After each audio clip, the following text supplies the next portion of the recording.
Hello, thought for the day. Today I went to a restaurant for lunch that had an old decorative concrete floor.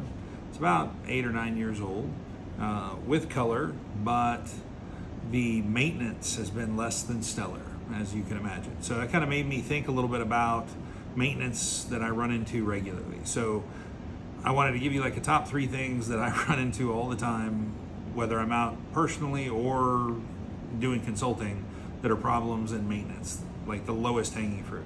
So the easiest thing to address is always the cleaner. Most often I see, especially restaurants, grocery stores, things like that, using degreasers.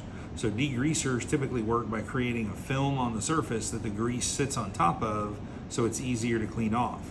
That doesn't really work for polished concrete because that film just builds up and makes it look dingy and dirty, and the grease wouldn't is easy to clean off of a clean polished concrete floor without the buildup of film.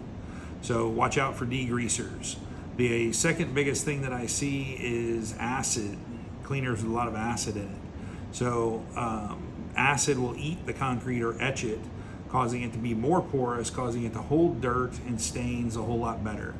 One little side note there, when you have stains, if it's not an oil-based stain, if it's a color like Kool-Aid or wine or something like that, you can kill it with bleach.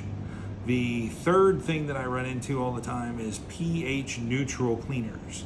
pH neutral can be achieved by giving a heavy solvent and a heavy acid. It's not necessarily good for polished concrete.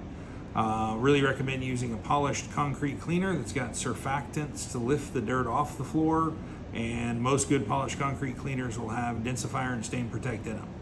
So hope that helps a little bit. Have a great day.